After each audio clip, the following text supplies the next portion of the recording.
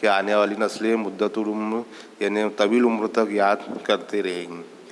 محمد حسین آزاد نے نثر میں وہ کمال بتائے، یعنی اردو کے جو سبق ہے، افسانے ہیں، انہوں نے وہ کو اتنی کمال اور معراج اتنے اونچے مقام پر پہنچا دیا اور ایسی یادگار چھوڑ گئے کہ جو آنکھوں کو گرم کرتی ہوئی کلیجے پر گرتی ہے۔ قدرت نے اس دماغ کو علم کا کچھ ایسا شوق دیا تھا کہ زندگی اس تحقیق و تلاش میں بسر ہو گئی۔ گو عمروں کا آخری حصہ جوان لڑکی کی موت سے ایک عجیب حالت میں بسر ہوا، مگر جب تک دماغ کام کرتا رہا اس وقت تک تلاش ختم نہ ہوئی۔ یہی چسکا تھا جو ہندوستان سے ایران کی سرزمین میں لے گیا۔ صحبت کا اثر، تلاش کی آنت اس شخص پر جو ایران سے ہزاروں کوسوں کے فاصلے پر پیدا ہوا، ایسا رنگ چڑھا کہ اہل زبان بھی اس کے کلام پر صاحب زبان ہونے کا شبہ کرنے لگے۔ تو اللہ تعالیٰ نے ان کو ایسا علم بخشا تھا، ان کے دماغ کو ایسا علم بخشا تھا اور ان کو ایسا کچھ شوق تھا کہ زندگی اس کی اور پوری زندگی انہوں نے اردو کی تحقیق، جدوجہد اور تلاش میں بسر کر دی۔ ان کی عمروں کا آخری حصہ ان کی جوان لڑکی کی موت کی وجہ سے کچھ عجیب حالت ان کی ہو گئی تھی آخری عمروں کے آخری حصے میں، مگر جب تک ان کا دماغ کام کرتا رہا اس وقت تک انہوں نے اپنی جدوجہد، اپنی تلاش کو ختم نہ کیا۔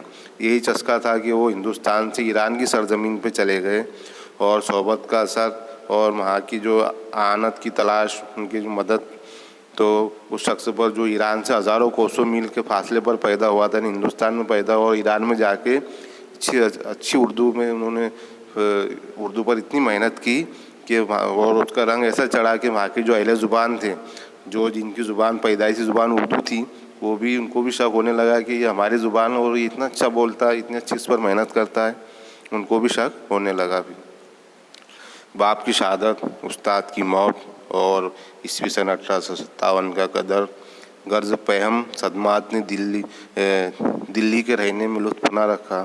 اس پر آبنائے وطن کی ناقدری اور سب سے زیادہ فکر معاش وہ چیز تھی جس نے آزاد کو دلی سے جدا کیا۔ بال بچوں کے ساتھ لے دلی کو خدا حافظ کہا اور لکھنؤ کا رخ کیا۔ کمال کے قدردانوں نے اشتیاق آمیز نظریں بلند کی، مہمان نوازی کے ہاتھوں سے جہان آباد کی آخری یادگار کو سر آنکھوں پر لیا، مگر زمانے کی گردش نے دلی کے ساتھ ہی لکھنؤ کا بھی خاتمہ کر دیا تھا۔ آزاد کا جینا لگا اور عیسوی سن 1864 میں لاہور آئے۔ ہال رائٹ صاحب کی قدر شناس آنکھوں نے علم کی کسوٹی پر اس گوہر گرا بہا کو پرکھا۔ اطالی کے پنجاب کی سب ایڈیٹری نظر کی اور شاہجہانی عمارت کی خدمت آرزوئے دیرینہ تھی۔ آزاد نے اپنی صناعی سے وہ گلکاریاں کیے کہ تمام پنجاب کلمہ پڑھنے لگا۔ استعارات و تشبیہات کی ایسی دیویاں کھڑی کی کر دی کہ ہندوستان بھر مسخر ہو گیا، اور عیسوی سن 1887 کو جوبلی نے خطاب الشمس العلماء سے آزاد کی قابلیت و خدمات کا اعتراف کیا۔ تو ان کے والد کی شہادت، ان کے استاد کی موت اور پھر سامنے 1857 کا غدر، یہ پہم صدمات، پہم یعنی کہ مسلسل ایک کے بعد ایک لگاتار جو صدمات، جو حادثے ان کے ساتھ پیش آئے، تو ان کا لطف دلی میں رہنے کا جو مزہ تھا وہ اڑ گیا، اور اس کے ساتھ ساتھ وہاں کے جو لوگ تھے ان کی اتنی قدر نہیں کرتے تھے دلی کے۔ سب سے زیادہ ان کو فکر معاش یعنی روزی روٹی کی فکر تھی کہ میرا گزارا کیسے ہوگا۔ یہ سب چیزیں جو تھی جس کی وجہ سے ان کو دلی چھوڑنا پڑا، اور وہ اپنے بال بچوں کو ساتھ لے کر دلی کو خدا حافظ کہا اور لکھنؤ کی طرف اپنا رخ کیا۔ لکھنؤ کے جو کمال قدردان تھے، ان کی اشتیاق یعنی خواہشمند نظریں بلند ہوئی اور انہوں نے محمد حسین آزاد کو مہمان نوازی کی، ہاتھوں ہاتھ ان کو لیا، ان کو سر پر بیٹھایا، ان کی بہت عزت کی، مگر زمانے کی گردش نے دلی کے ساتھ ہی لکھنؤ کا بھی خاتمہ کر دیا تھا، یعنی کہ وہ وہاں پر ہی ان کا جینے لگا، اور پھر وہ عیسوی سن 1864 میں لاہور آ گئے۔ وہاں پر ہال رائٹ نام کے ایک صاحب تھے، وہ ان کی قدر شناس آنکھوں یعنی انہوں نے ان کو پہچان لیا تھا کہ یہ گوہر گرا بہا کو پرکھ لیا، یعنی گوہر گرا یعنی بیش و قیمتی ہیرے کی جو قیمت تھی انہوں نے محمد حسین آزاد کو دیکھ کر پہچان لیا کہ بہت ہی قیمتی ہیرا ہے، تو انہوں نے پھر ان کو پنجاب کے استاد کی ایک ایڈیٹری کی جاب پر رکھ لیا، اور ان کو جس کو کہتے ہیں کہ ایک نگراں کار کے